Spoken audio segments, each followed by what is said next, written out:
Good morning students, मेरा नाम है वैभव और आज हम पढ़ेंगे कक्षा 11 केमिस्ट्री का चैप्टर नंबर 5 ऊष्मगति का यानी थर्मोडायनेमिक्स का पार्ट 11। अभी तक हम इसके 10 भाग पढ़ चुके हैं। आज हम 11वें भाग पर दृष्टि डालेंगे और इसे अच्छे से समझेंगे। ठीक है, तो देखिए, आज हम पढ़ेंगे विभिन्न प्रकार की अभिक्रियाओं के लिए एंथैल्पी, जो कि आपकी पुस्तक में 5.5 पर दी हुई है, तो अवश्य वहां से देख लीजिएगा। ठीक है, तो चलिए।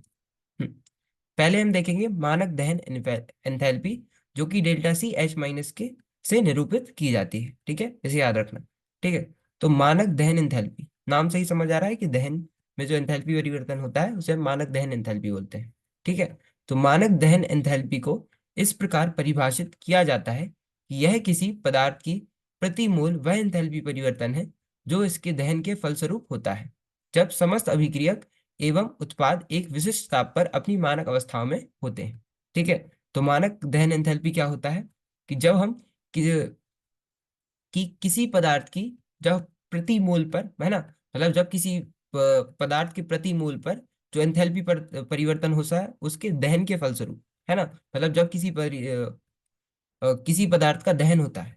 ठीक है, जैसे C4H10 का दहन हो रहा है, तो इसमें जो दहन होने में जो एंथैल्पी परिवर्तन होता है, प्रतिमोल एंथैल्पी परिवर्तन होता है। ठीक है, कब? जब अभिक्रिया एवं उत्पाद ये दोनों ही एक विशिष्ट ताप पर अपनी मानक अवस्थाओं में हो, तो हम उसे मानक दहन एंथैल्पी कहते हैं। ठीक है, कि जब किसी पदार्थ के प्रति मोल वह एंथैल्पी परिवर्तन है जो इसके दहन के फलस्वरूप होता है जब समस्त अभिक्रियक एवं उत्पाद एक विशिष्ट ताप पर अपनी मानक अवस्थाओं में होते हैं। ठीक है, ठीक है, उदाहरण के लिए हम C4H10 ब्यूटेन को देखते हैं। ठीक है, खाना पकाने वाली गैस के सिलेंडर में मुख्यतः ब्यूटेन गैस होती है ना। जो घर में सिलेंडर आता है जिससे गैस, मतलब जिससे गैस जलती है, उसमें ज्यादातर ब्यूटेन होती है। ठीक है, तो ब्यूटेन C4H10, ठीक है, ये उसका सूत्र है। तो ब्यूटेन के एक मोल के दहन से 2658 किलो जूल ऊष्मा निर्मुक्त होती है। ठीक है, जब ब्यूटेन का जो ब्यूटेन का एक मोल का दहन है ना, एक मोल से जो दहन होता है उससे 2658 किलो जूल ऊष्मा निर्मुक्त होती है। ठीक है, इसके लिए हम ऊष्म रासायनिक अभिक्रिया को कुछ इस प्रकार से लिख सकते हैं। ठीक है, क्या? C4H10 plus 13/2 O2 gives 4CO2 plus 5H2। यहाँ पे C4H10 गैसीय अवस्था में, ऑक्सीजन गैसीय अवस्था में, कार्बन डाइऑक्साइड गैसीय अवस्था में, लेकिन जो पानी है, जल है, H2 है, ये द्रव अवस्था में है। ठीक है, तो अब ये हो गई ऊष्म रासायनिक अभिक्रिया जिसमें C4H10 जो ब्यूटेन है इसका दहन हो रहा है कार्बन डाइऑक्साइड और H2O में, है ना। तो इसमें जो एंथैल्पी परिवर्तन होगा वह क्या होगा? मानक दहन एंथैल्पी होगा, जो कि डेल्टा सी एच माइनस यहाँ कितना है? -2658.0 किलो जूल पर मोल है। ठीक है, समझ आ गया कि मानक दहन एंथैल्पी क्या होती है? जब किसी पदार्थ का दहन होता है तो उसमें जो एंथैल्पी परिवर्तन होता है उसे मानक दहन एंथैल्पी कहते हैं। ठीक है, इतना समझ आ गया? चलो, अब हम उदाहरण 5.9 को देखते हैं। ठीक है, बेंजीन के एक मोल का दहन 298 केल्विन एवं 1 ATM पर होता है। ठीक है, बेंजीन का एक मोल का दहन 258 केल्विन, है ना, मतलब 25 डिग्री सेल्सियस, और 1 ATM दाब पर होता है। ठीक है, दहन के उपरांत CO2 एवं H2O बनते हैं। CO2 गैसीय अवस्था में और H2O द्रव अवस्था में।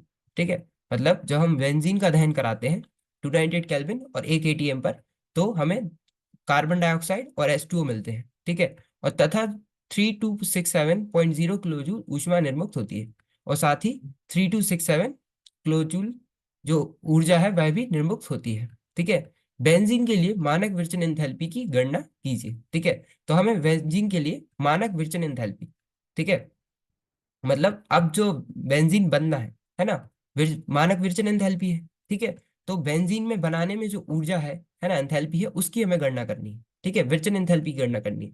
और हमें पता है कि CO2 एवं H2O के लिए जो मानक विरचन एंथैल्पी है वह क्रमशः -393.5 किलो जूल पर मोल है CO2 के लिए, और -285.83 किलो जूल पर मोल है H2O के लिए। ठीक है, तो देखिए, हम पहले हल में हम ये देखेंगे कि विरचन करने में हमें निकालना क्या है। ठीक है, तो बेंजीन का विरचन निम्नलिखित समीकरण से दिया जा सकता है।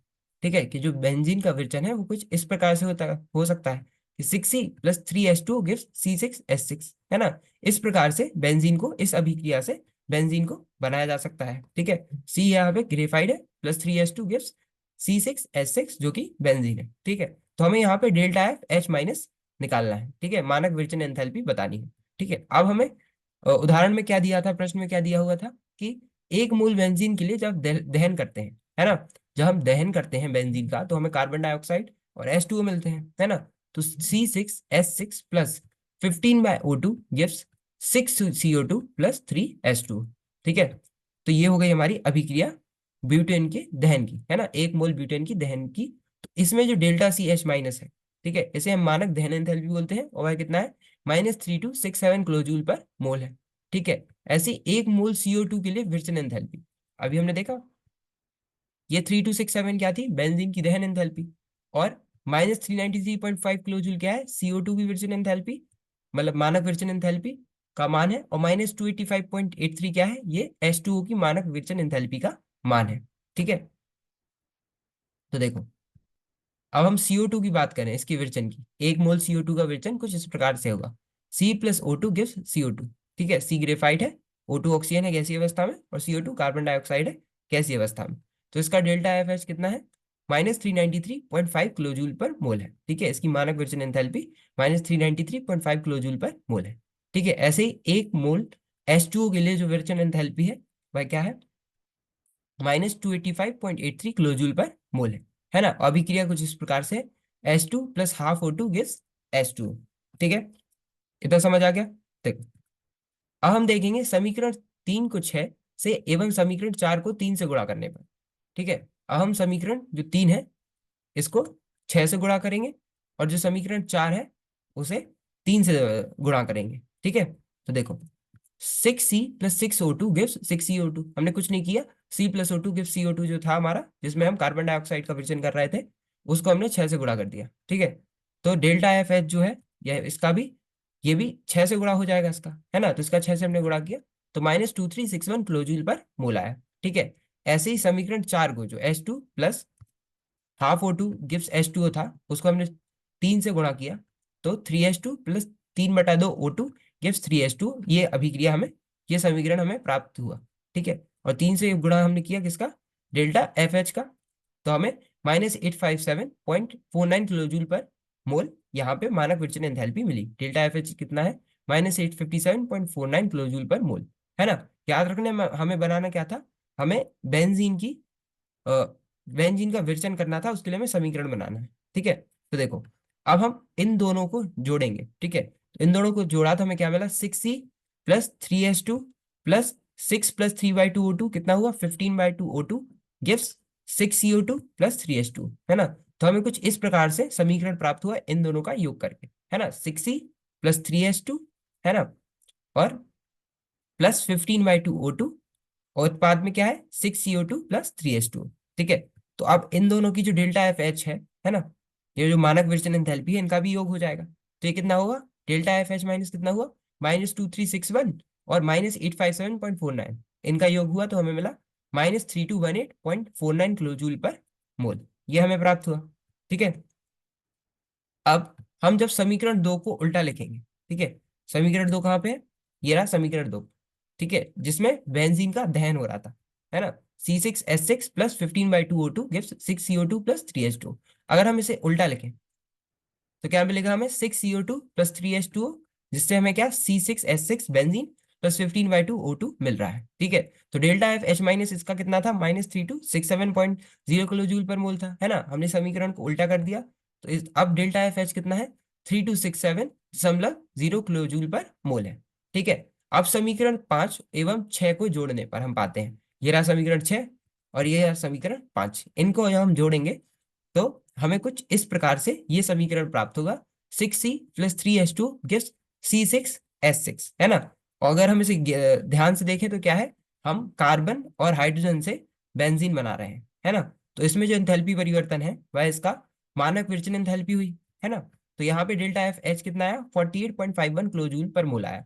क्यों, क्योंकि ये था 3267.0 और ये था -3218, तो इनका योग किया तो हमें प्लस का मतलब 48.51 किलोजूल पर मोल मिला, और यही इसकी मानक विरचन एंथैल्पी हो जाएगी। तो हमारा उत्तर कितना है, 48.51 किलोजूल पर मोल।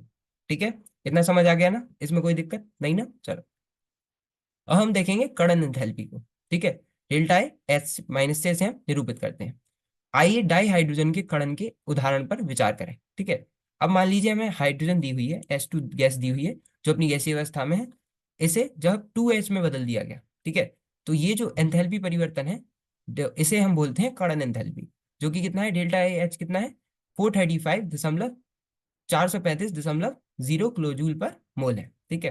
तो हम देख सकते हैं कि इस प्रक्रिया में डाई हाइड्रोजन के एच एच बंधों के टूटने से एच परमाणु प्राप्त होते हैं, ठीक है। हमने क्या किया, दोनों हाइड्रोजन के बीच में जो आबंध था उसे तोड़ा और उससे हाइड्रोजन परमाणु प्राप्त किए, है ना। इस अभिक्रिया में यही हुआ। इस प्रक्रिया में होने वाली जो एंथैल्पी परिवर्तन है उसे हम कड़न एंथैल्पी कहते हैं, और इसे कुछ इस प्रकार से निरूपित करते हैं।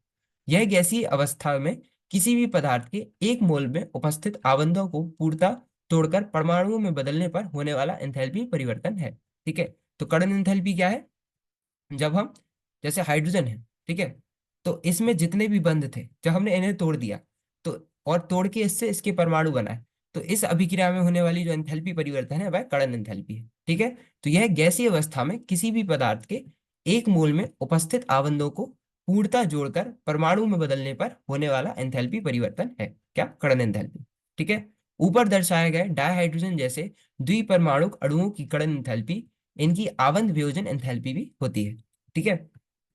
डायहाइड्रोजन जैसे जो द्विपरमाणुक अणु हैं उनकी कड़न एंथैल्पी इनकी आबंध वियोजन एंथैल्पी भी होती है, ठीक है।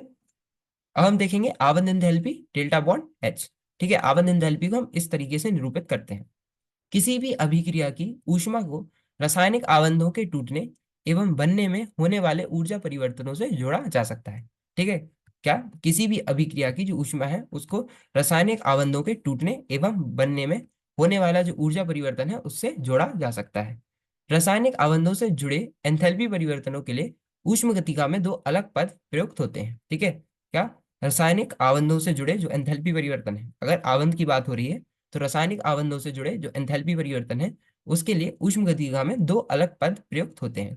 पहला है आबंध वियोजन एंथैल्पी और दूसरा है माध्य आबंध एंथैल्पी, ठीक है। पहला क्या है, आबंध वियोजन एंथैल्पी, और दूसरा है माध्य आबंध एंथैल्पी, ठीक है। चलो, अब हम देखेंगे द्विपरमाणु अणुओं में, ठीक है। द्विपरमाणु जैसे हमने अभी हाइड्रोजन देखा H2O2N2, ये क्या हुए, द्विपरमाणु अणु हुए क्योंकि इनमें दो परमाणु होते हैं, ठीक है। ठीक है, द्विपरमाणुक अणुओं में निम्नलिखित प्रक्रिया पर विचार करें, ठीक है। अब हम इसी प्रक्रिया को देखेंगे जो अभी हमने देखे। एक मूल डायहाइड्रोजन में विद्यमान सभी आबंध टूटते हैं, ठीक है। यह अभिक्रिया हमने देखी है, जब हम H2 से 2H बनते हैं तो मतलब हाइड्रोजन के बीच में जो आबंध है इन ये टूट जाते हैं, ठीक है। तो ये जो एंथैल्पी परिवर्तन है delta H H H minus, है ना, तो ये कितनी है, 435.0 किलो जूल पर मोल, है ना, ये हमने अभी देखा। अभी हमने पढ़ा था कि द्विपरमाणुक अणुओं की जो कड़न एंथैल्पी है और इनकी आबंध वियोजन एंथैल्पी है ये समान होती है, ठीक है। तो इस प्रक्रिया में होने वाली एंथैल्पी परिवर्तन मतलब एच एच आबंध की आबंध वियोजन एंथैल्पी है, ठीक है। मतलब इसमें जो एंथैल्पी परिवर्तन है वह एच एच आबंध की आबंध वियोजन एंथैल्पी है, बॉन्ड डिसोसिएशन एंथैल्पी मतलब आबंध को तोड़ने वाली एंथैल्पी, ठीक है। ना समझ आ गया। देखो, आबंध वियोजन एंथैल्पी उस प्रक्रिया में होने वाला एंथैल्पी परिवर्तन है जिसमें किसी गैसीय सहसंयोजक यौगिक के एक मोल आबंध टूटकर गैसीय उत्पाद बने, ठीक है। तो जो आबंध वियोजन एंथैल्पी है वह उस प्रक्रिया में होने वाली एंथैल्पी है जिसमें जो कोई गैसीय सहसंयोजक यौगिक है उसके एक मोल के आबंध टूटकर गैसीय उत्पाद बने, ठीक है। जैसे यहाँ पे H2 से 2H बना, है ना, तो इनके बीच का आबंध टूट गया। ध्यान दें कि यह एंथैल्पी परिवर्तन और डायहाइड्रोजन की कर्डन एंथैल्पी एक समान है, ठीक है। तो ये जो एंथैल्पी परिवर्तन आई, है ना, ये भी कितनी है, 435.0 किलो जूल पर मोल। और डायहाइड्रोजन की जो कर्डन एंथैल्पी थी, है ना, अभी हमने देखी, वह भी कितनी थी, 435.0 किलो जूल पर मोल, ठीक है। इसमें कोई दिक्कत नहीं ना, इतना अच्छे समझ आ गया, ठीक है। तो आज के लिए हम इतना ही रखते हैं। आज हमने विभिन्न प्रकार के अभिक्रियाओं के लिए एंथैल्पी पर चर्चा की और कई प्रकार की एंथैल्पी देखी, है ना। जैसे हमने कड़न एंथैल्पी देखी और आबंध एंथैल्पी देखी और साथ ही मानक दहन एंथैल्पी भी देखी, ठीक है। बाकी अगले भाग में है हम कुछ और एंथैल्पियों के बारे में भी पढ़ेंगे, ठीक है। तो मिलते हैं अगले भाग में, धन्यवाद, थैंक यू।